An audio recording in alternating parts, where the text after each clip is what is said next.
gentlemen, dear Restore colleagues, our guests and friends, good morning and welcome.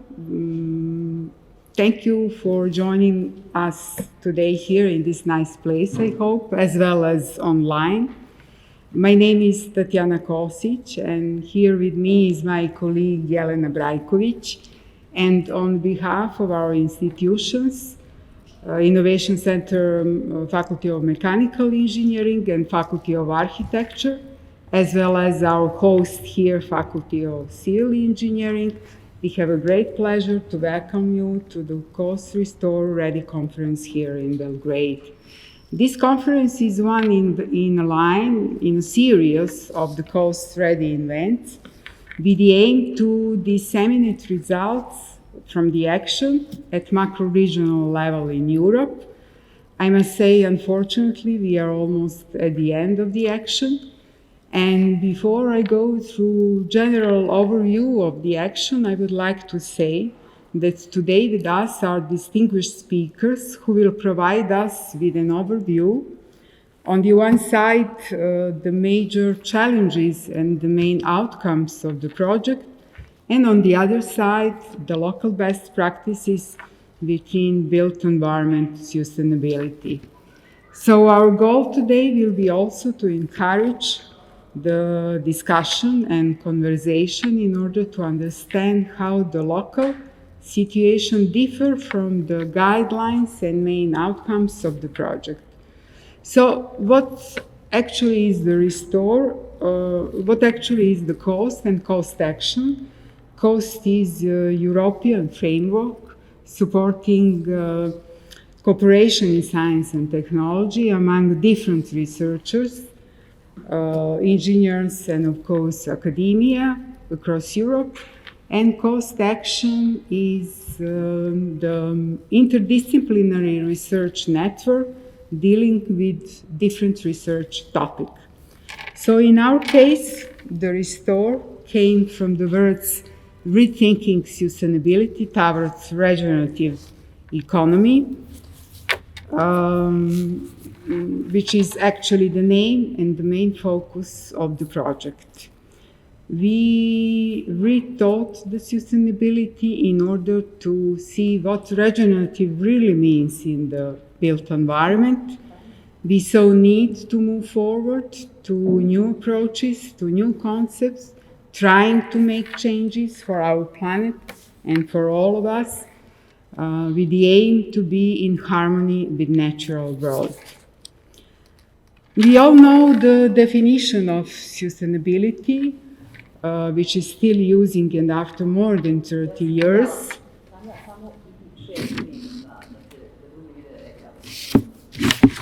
Sorry. Okay.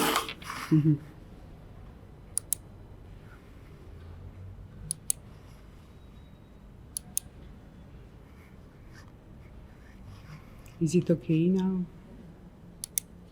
Is it okay? Okay.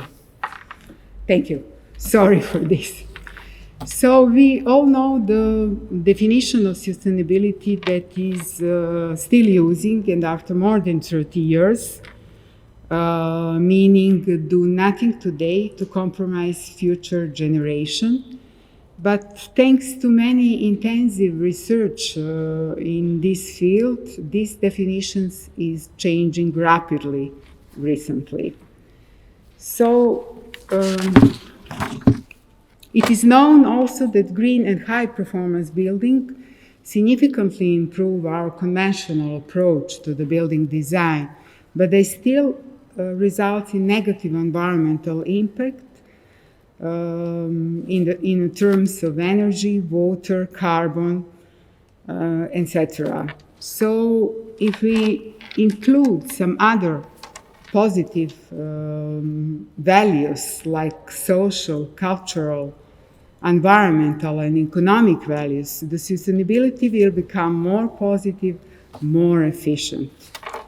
So what actually the built environment we want? One, We're doing our business as usual. We're trying to reduce only the impact and get the less bad version of the built environment, or one where making more good, we make the planet better place for all of us and create the positive environmental benefits for the living world.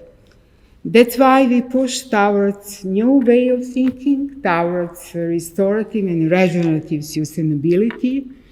This concept, what does it mean, this concept? This concept means restoration and regeneration of the community and the environment in order to provide health and well-being of the humans and all ecosystem. So, according to all mentioned, the main goal of the Restore is to effect a paradigm shift towards restorative sustainability for new and the existing buildings, as well as space design across Europe, but also to increase knowledge and transfer of knowledge, to increase collaboration, especially multidisciplinary research collaboration beyond the action, but as well create new European network and especially create a new education curricula, very important for us. Adoption of Sustainable Development Goals in the 2015 enable us to talk today about regenerative approach to sustainability. This is exactly the positive thinking for sustainability, and this should be a new definition of sustainability in order to get the regenerative approach to sustainability and the economy. These 17 items need to show our impact on the global scale, and according to this, Restore looked at different number of things dealing with different topics, like, of course, energy and water, but also resources, well-being, equity, education, especially education in regenerative sustainability, and so on. Some facts about the Restore. Restore, as a project, currently has more than 160 members from 40 countries, including near neighbor country and international partner countries. As well, Restore participants are coming from more than 130 organizations, both academia and industry. And we have a good gender balance. I can say we almost reached the goal. And through the project, women show that are really hardworking, and we all know that. Various variety of discipline is included according to the main research field of the members. So the most are from sustainable and green building design, of course, but also urban planning, project management, landscape management, and as well structural management. But I would say the most powerful resource of the project are the people and their strong connection within the project. I must say that I have a great pleasure to be a part of the Restore.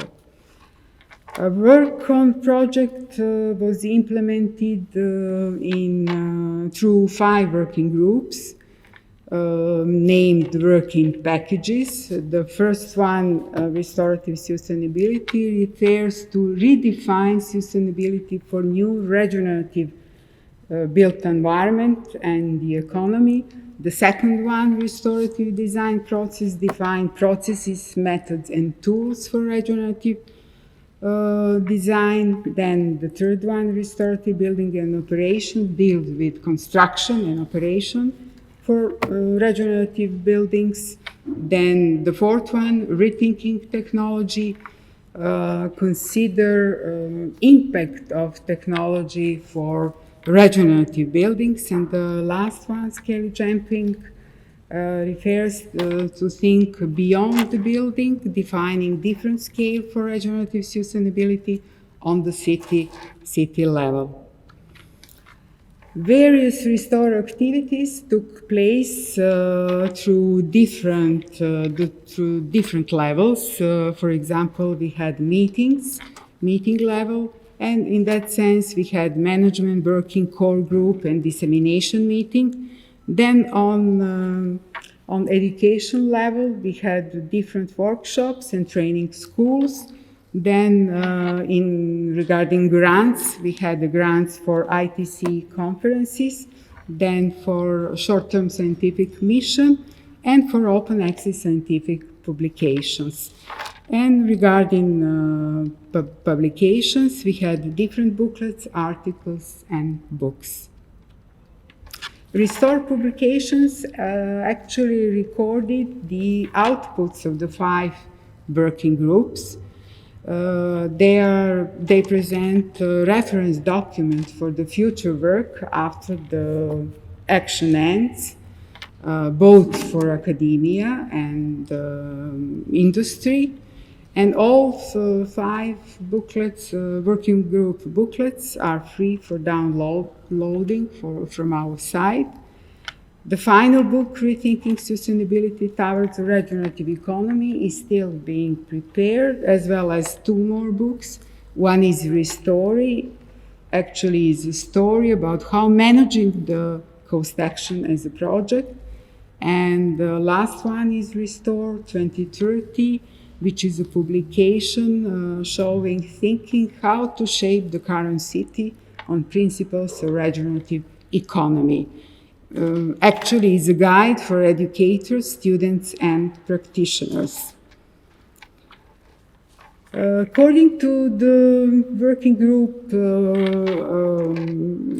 schedule, I can say the 5 training schools were organized. Each training school is organized for about 20 to 30 trainees. Each studied certain topics and studied in local case studies, through local case studies. The first one in Lancashire was focused on deep understanding of what regenerative and restorative sustainability is. The second one was in Malaga and treated the topic of digital parametric modeling to improve indoor and outdoor microclimate and well-being, also including the criteria of circular economy. The third one was in Bolzano and studied realization of the regenerative buildings. The fourth one was in Venice and worked on solution sets, evaluation, measurement of indoor environmental parameters, as well as survey on users' perspectives. And the last one, scale jumping, was in Vienna. Consider circularity and the biophilic approach in urban renewal. Short-term scientific mission is exactly the research founded by the Coast Action. It's opportunity for the visiting researcher to conduct certain research and to use all resources at the host institution, like expert knowledge, like all data or equipment. So in our case, more than 30 short-term scientific missions were successfully succeeded, and mostly the host institutions were in Europe, but also in USA and New Zealand. As a project that search for new achievement, Restore has one mission in line with our vision to do more good, not just being less bad. Restore has aimed to be the first carbon neutral European network. And in that sense, Restore proposed own carbon reducing strategy, which is a 4-step plan to avoid, to reduce, to replace, and to offset all carbon emissions associated with our activities.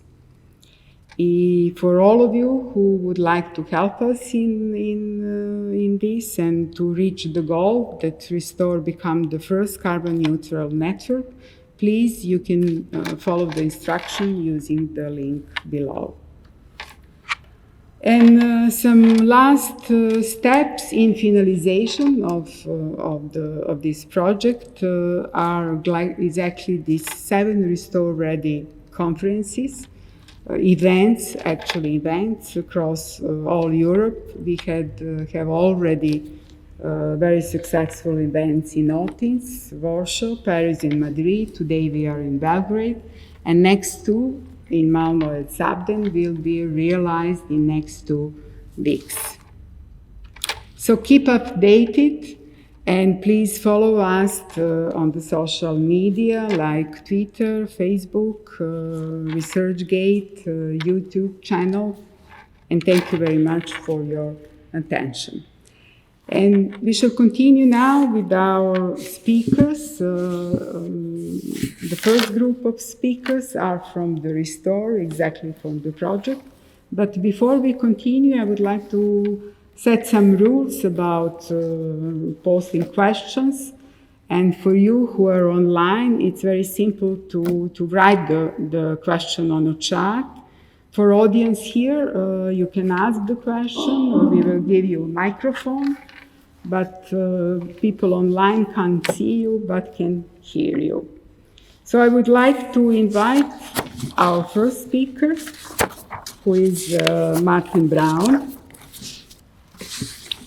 Martin Brown is from Lancaster, UK. Martin is innovative sustainability provocateur and consultant. He's author of Future Restorative, and he's also vice chair of this section and also a leader of Working Group 1. I need to say that he pushed very hard from the start, especially to set the base for all other working groups. So Martin, do we hear you?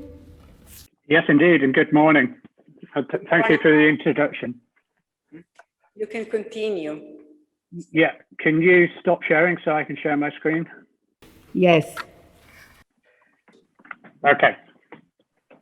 One of the quotes we used right from the beginning, and I remember presenting this in Faro in Portugal way back in 2016, 2017, was this quote from Ardo Leopold from the Sand County Almanac, probably one of the most influential environmental regenerative agricultural books ever written. And this served as a quote and a message throughout Working Group 1 to teach the students to see the land, understand what he sees, and enjoy what he understands. And of course, by using the word land, we're actually talking about the planet, the Earth. And bear in mind, this was written in 1949, so using the pronoun of he seems a bit odd these days, but a very important message. And the first working group was back in Faro, and it seems such a long time ago, where we met in sunny climes on the Mediterranean. And one of the big outcomes of the Faro workshop were known as the Thyroid Papers. And looking back, the group in Working Group 1, a fantastic collection of beautiful people, many of who have become colleagues and friends over the years. Just looking back on that, we achieved so much. We had walls plastered with Post-it notes. There was so much brainstorming going on. And you'll see in these slides some of the very original thinking around the eco-SIVA approach, around the regenerative concepts that then resonated through Working Group 1 and on into other working groups. And from all those Post-it notes, all that brainstorming, or the four groups which made up the working group one, we arrived at a vision, which is well-being and love from awareness of the planet. And based on that, we looked at the state of the art. Okay, where is the built environment at the moment? Where do we need to be? What do we need to do against that vision? We also determined the language of sustainability as being incredibly important. And I think what we did in working group one was make the fundamental shift from restorative to regenerative. In fact, that was the title of our first publication, Sustainability Restorative to Regenerative. And it's important we defined those three words, sustainability, restorative, and regenerative, and differentiated between the two. And in many ways that they are a journey. It was Yvonne Chouinard who said that we should not be using the word sustainability until we give back as much as we take. And then we can move forward to restorative. So sustainability we defined as limiting the impact. It's a balancing point where we give back as much as we take. Restorative sustainability, therefore, is restoring our social and ecological systems back to a healthy state. And then moving forward into regenerative sustainability, is enabling those systems to maintain a healthy state and to thrive and to flourish and to regenerate in themselves. So I just want to emphasize this eco-SIVA approach. For me, it was one of the most powerful things which came out of the working group on deliberations and papers. If we go back 100 years or so to the ego phase, man's dominion over nature, we could take what we wanted, dump what we didn't, and we literally dumped it in the sea and into watercourses. We're still doing that, but we didn't care so much back in the Industrial Revolution. And then we moved into the eco phase, where we have earth-friendly actions to reduce our impact. And we can think about that eco phase maybe the last 30, 40 years, or maybe since the Brundtland definition from 1987. You recall the Brundtland definition is to do nothing today to compromise tomorrow's generation. Yeah, we've got that right, haven't we? And then we need to move into a SIVA, a new mindset, a new way of doing things, where we're thinking, we're designing, we're making as part of nature, not apart from nature. And just to illustrate that, we can plot onto those three zones. This is the increase in temperatures over the last 100 years or so, with my timeline plotted onto this. When my grandmother was born, when my children were born, when my children retired. And this gives a very good picture of what the future is for us, unless we do something different. And you can just see that white band down the center there. That's the eco phase. And for most of us, that's our career in sustainability. The end point of that period today, we are worse than when we inherited all our work on sustainability. And to further illustrate what we have to do to get to net zero carbon, what we have to do to meet the Paris Agreement, to get to a 1.5 degree planet by 2030 or 2050, whichever targets you're looking at. That's a huge cliff. And we cannot do that with the same mindset that we've used for the last 20, 30 years in our sustainability thinking. We need to do something very different. And as you heard in the introduction, Restore is about moving to a regenerative economy. And I love this quotation from Carol Sanford, which actually appears in the Working Group 1 publication. It's about putting living systems at the center of the economy. So art and science are building wealth and generating capacity at all levels and all scales. But where we are at the moment is in a degenerative economy. This is the dominant discourse. It's an economics of growth. And it's based on increasing consumption of finite resources, regardless and irrespective of the social and environmental impact. And we're moving from the degenerative to the regenerative, fortunately. But it's been a slow journey. This quotation appeared a year or so ago, so it's not timely with Working Group 1. But to me, it sums up quite a lot. But the planet doesn't need to be saved. It's us that need to change our mindset Love is not a game of numbers and spreadsheets, checks and balances, but it's something else. It's that Zebra mindset where we need to just look at the world in through a different lens. Within Working Group 1, we identified a number of triggers to get us to the vision. Triggers for the built environment in practice, the built environment in academia, and in education. And the 4 subgroups of Working Group 1, nature, place, economy, and education, ended up with these 4 triggers. From a nature point of view, we need a world view that embraces ourselves as part of nature, not apart from. The importance of place cropped up many times during Working Group 1. And I know from my involvement with the other working groups, it's been central. The recognition of the cultural, the geographical, the historical importance of place. And then we can talk about regenerative economy. But the movement to that, the transition to that regenerative economy has to be socially just. We need to leave no one behind. But probably the most important thing coming out of the triggers is education, which we identified as the most important action we can take, is to educate on climate and ecological emergencies, to educate on the climate and the carbon literacy.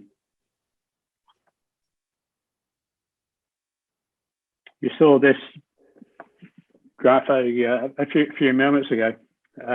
Again, important. It illustrates our journey from business as usual through to regenerative.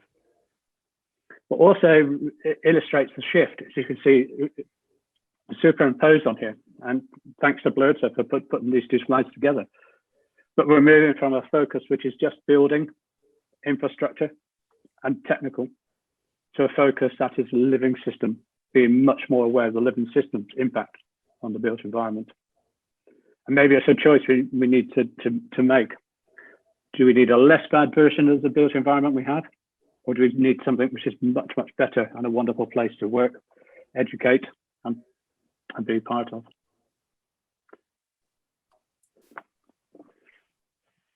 As you heard earlier, the first working group, the first training school was held in Lancaster. I'm sorry for the rather grainy pictures here, but this was taken from the invite which went out to students. We had 30 students arrive in Lancaster. And again, the motto for the training school was to teach the students to see the land, etc. And the training school itself was based in Lancaster, the top right picture, but we had wonderful site visits to Brajkovic, just outside Preston, and to the Curtin Valley project, the Living Building Challenge project, just to the south of Preston. And there were a few projects through the life of Working Group 1, which became touchstones. And the first one there was the Curtin Valley project, which is now a thriving cafe, or would be a thriving cafe outside of the pandemic period. But it's biophilic, it's a carbon sink, it's net zero energy, it's based on circular economy, it's all plant-based materials, there's no cement, there's no concrete. It contributes to a regenerative economy. Its presence has increased the number of people turning up in the park, in the country park, by a factor of 4. And each of those being educated on connectivity with nature and starting to understand nature in a better way.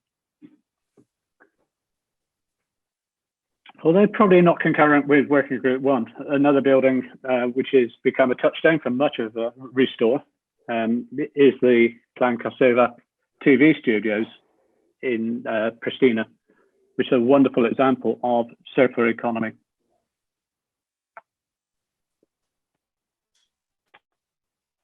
With one of the subgroups looking at living buildings, it's not surprising that the flagship of the Living Building Challenge, the Bullet Center in Seattle, also became a touchstone and a reference point.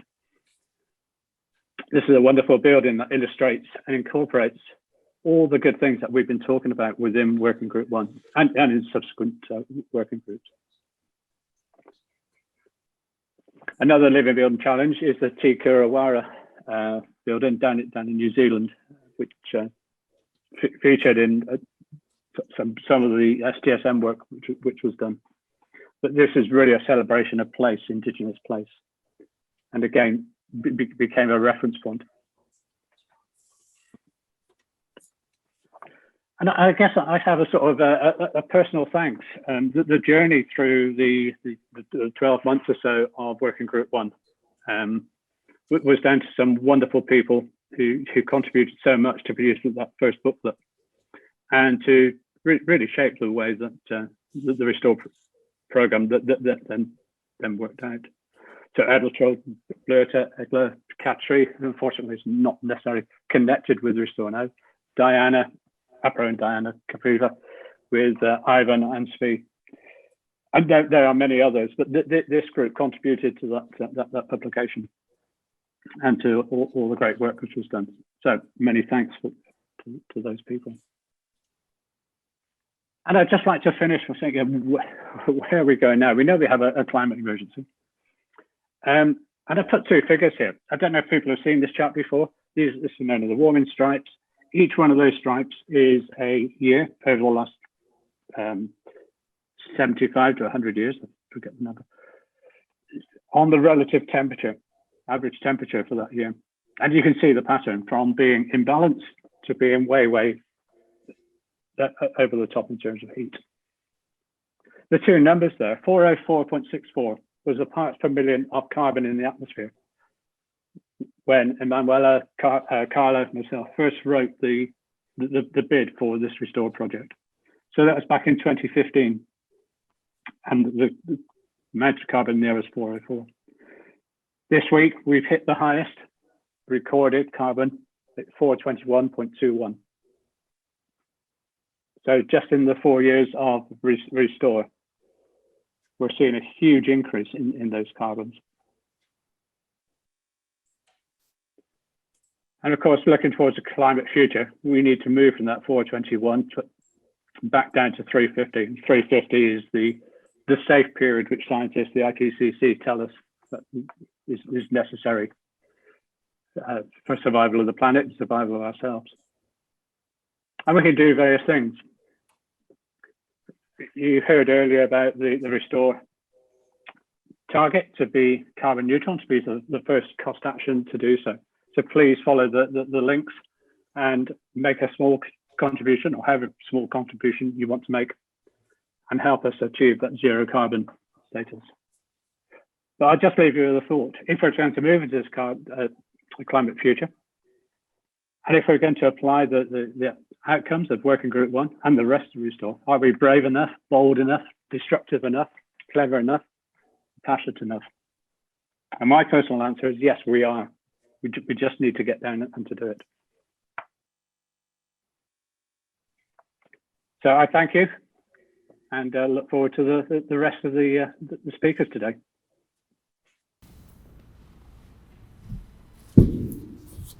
Thank you, Martin, for your presentation, and thank you for showing us the main considerations and definition of what actually restorative and regenerative means. Do we have any question on chat? No. Here in audience? No. Okay, Martin, I have one question for you. What is actually the time frame of the implementation for this concept? How long it will take regenerative theory to become a practice?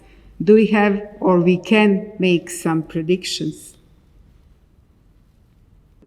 Yeah, very good question. Thanks, Tatjana. Yeah, hard question. It depends which scientists you're looking to. I think the recommended period is 10 years. So by 2030, we need to reduce carbon on the planet by 50%. And then we need to reduce it by a further 50% by 2050. And we're only going to do that with regenerative actions which take carbon out of the atmosphere through offsetting, through reduction, through different technologies, but importantly, through a different mindset, different way of looking at the problem. Okay, thank you very much for your time, Martin. So I would like now to invite our next speaker, is Blair Tabula. She is assistant professor at University for Business and Technology in Pristina, an energy project consultant. She was a subgroup leader of Working Group 3. And I thought really you would be with us here, Blair. Do you hear me? Yes, I hear you. I would really love to be there today, but despite my willingness, I couldn't because of this pandemic situation that started 3 days ago here and restriction for traveling, so I couldn't. Sorry, maybe next time. Maybe next time, definitely. I would look forward. Working Group 3, the work of Working Group 3 was completely a continuance of Working Group 1 and 2, and we used the results of Working Group 1 and 2. And the idea of Working Group 3 was to have a holistic view of the buildings and built environment. So what the initial thought was, can we really use the existing models and existing reality? Can we change something based on the, we started everything based on the Buckminster Fuller notion or saying that he said that nothing can be changed with the existing model. So a new model should be built in order to make the existing model obsolete and in order to enable the changes. And what the Working Group 3 has undertaken was an entire view of building life cycle, starting from the procurement, construction, operation, and future use of the building, on how the buildings will be used after their lives, the first life cycle of them has been overcome. And what we tried to do in Working Group 3 was try to understand the theory with the practice. So what's the theory saying about each of these stages in construction industry, and what's the real practice? Do these practices and theories, are these applied only in single buildings, or are these shifted, this mindset is shifted into the urban or bigger scales buildings and built environment? Are these ideas implemented only in new construction, or these are also implemented in existing buildings as well? Same as for all working group, we started with the language sustainability, trying to understand each of these stages, where they are right now, and how do they move forward. A very good booklet have been produced, which you can all access in the website of Restore. So what's the real regenerative procurement? It's a process of adaptation which respect and take in consideration the social, economical, ecological, and cultural factor. So despite that this is the first stage during the construction, it should not be taken for granted, and it should not be considered just as one stage of construction. What's then we in the second stage of construction, we consider which are the enablers of regenerative construction. And of course, as Emanuele has already mentioned, it's technology and materials. So the self-healing materials, the materials that improve indoor and outdoor quality, air quality. These are some of the materials, or some of the enablers that make the construction, regenerative construction, a real thing that we can discuss it further. What's the regenerative operation? It's a regenerative facility management that aims to achieve the healthy people's environment, and it looks beyond sustainability. So it doesn't look only on the balancing point of sustainability, but it goes further toward a regenerative state. And the final stage is the building second life, or the building reuse, minimization of waste, reduction in consumption of resources or generation of resources, and how we can redesign the life cycle of one building, or one, even though it's only one building, we should see it in a broader scale. Two main stages for each. There were 4 subgroups in working group 3, and each of them should consider one of these building or built environment life cycle stages. And the idea was to analyze first the state where we are right now, and to project a vision where we want to be. So in the procurement stage of construction, most of the services and products are outsourced. So almost 100% of the products and service are outsourced, and it means that the entire supply chain is outsourced. But we should go back and analyze the entire strategy of procurement.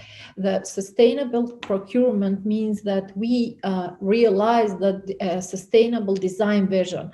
So we should not procure only for one stage, only for construction. We should procure for an entire building life cycle, considering the local economy, considering the considering products as a service.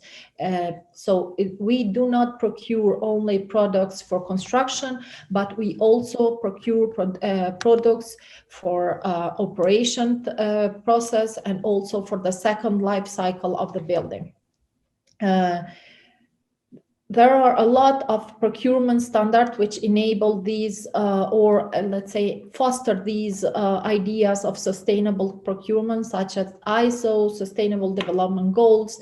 So, and the very recent one, which is very important, and we have been treating it very much during the Restore project, it's a Living Building Challenge, which it has gone further based on the certification systems that we had until now. And what's the procurement vision that we envisioned during our work in Working Group 3? It's an early contractor involvement. There are several steps that should be taken, or that are suggested to be taken. Early contractor involvement. It's very important to understand which is the vision of the contractor, and does this vision fits to the vision of the investor. Bidding for regenerative sustainability cost, or procurement for a circular economy, which is very important during the entire life cycle of the building. A very important tool has been proposed during this work. It's a pre-qualification questionnaire, which has taken in consideration. We know, all of us know, that during the competition, several competitions that are undertaken from public or private institutions, all the companies that that are part of these competitions have to present a lot of data and documents in order to be part of this competition, to be competitor in these competitions. So there is a lot of resources used during this process.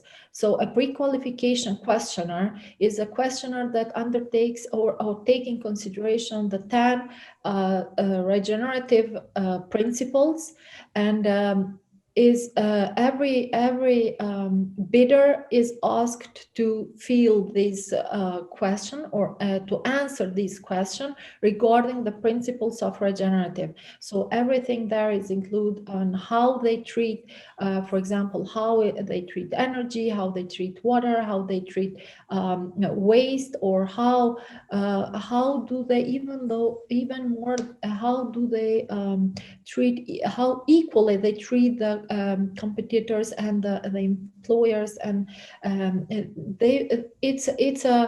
it's a questionnaire that enable to understand the vision of a bidder before they even bid. So it's a way how to select or pre-select the bidders in the very first stage of the procurement process. Furthermore, in the second working in the sub-working group, we treated the construction stage, the second construction stage, and in order to understand this, where we are in the construction stage regarding regenerative construction, we undertook a questionnaire which has been spread to around 100 participants, from which we received something around 74 answers of 70. There were 64 respondents, and the idea was to understand what kind of materials do they use during several separate construction phases. What are the technologies that they use? And we saw that most of respondents use emerging materials, the one that we mentioned at the beginning, the materials that enable the indoor and the good indoor and outdoor quality. They use mostly during construction of facades and construction of finishing works during the construction phases. While the technology is used mostly, innovative technology is used mostly during building structure and also building finishings. When we asked the respondents in which kind of buildings do they mostly use the innovative materials and technologies, mostly they said the answer was in residential or in commercial buildings, and also in singular buildings, which give us the opportunity to understand that the shifting toward the urban scale projects is still not it's still going very slow. So all the investors are concentrated to apply these regenerative principles only in singular buildings. And when we asked which are the reasons or the barriers that they do not apply regenerative materials and technologies in their buildings, there was quite a lot of answers, like lack of education of the workers, lack of knowledge, lack of practice. Of course, there was an idea or an overall idea that there are higher costs of construction, and these materials and technologies could not be able into the local market, so they couldn't find in the local market. So the idea of regenerative sustainability in construction should be boosted by increasing the awareness and education and knowledge in different even in public businesses, but also in public institution, and also in private businesses. Guidelines and manuals how to use the materials and the technologies are very important. Specific regulations which will enable the standards, because some of the we saw that some of the respondents respond that we do not apply regenerative materials or technologies because we are not asked or we are not obliged by the law. So if we have specific regulation, local or international, which enhance the usage of the regenerative principles, it would be a very good booster of the regenerative construction. And of course, economic and financial incentives is one of the very important factors that would enable the regenerative construction. On the operation, operation state of the art, operation is one of the very important stages of the construction because it's very long compared to the construction stage. The operation stage is also facility management stage. It's very long. It's a very long journey within a building or a built environment, and it's a stage that it integrate the built environment, the natural environment, and the business environment as well. Usually it's used in the data to gather the data on how we consume in ecological construction technologies, on how we consume the energy or how we use the energy, how we reduce water, and how we use or reduce waste in the daily operation of the buildings. But it can also go further,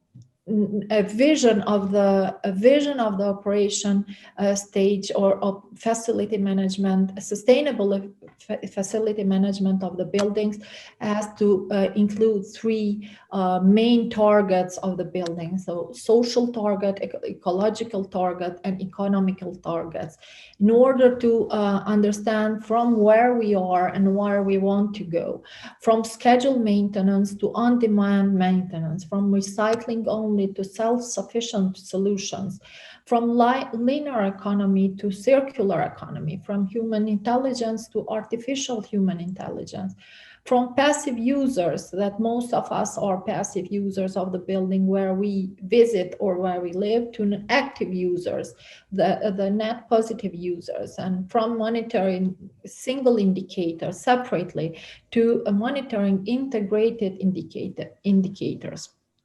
I would like to invite you to see a very short video and understand how operation stage can this example came to us from one of the participants of the training school, and that's why it was very important, and we included into the booklet.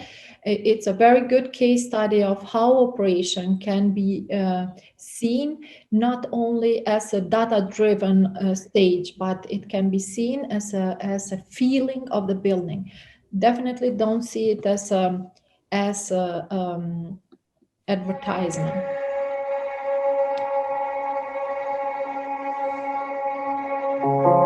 I think that everybody wants to feel part of something. Here in Finland, we have a long winter. We feel that we need to have some place where we can go to feel warm and safe, and to be with people that we know and be part of the group and feel that we are together.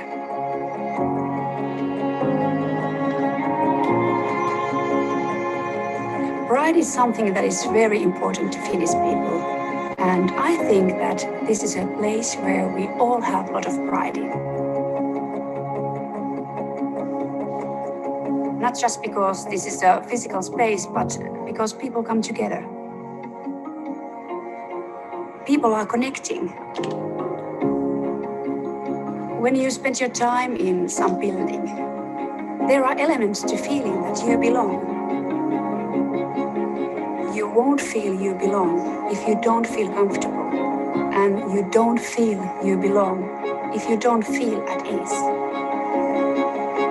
These are things that the building can make you feel, even though you don't think about those things.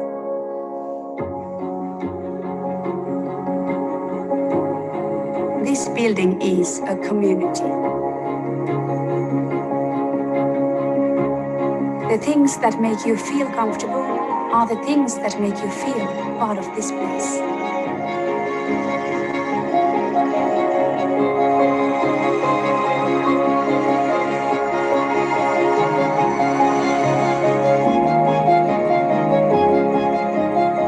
this community is really about feeling welcome, feeling comfortable, feeling together.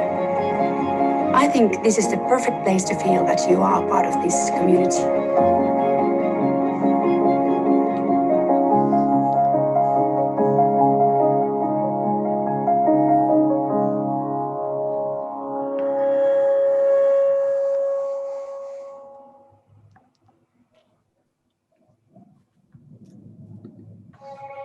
And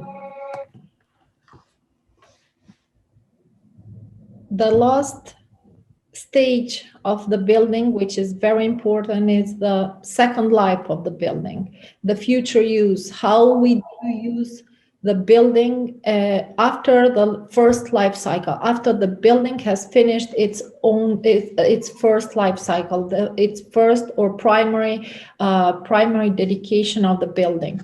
It should be understand a human mind pattern in order to enable a second or regenerative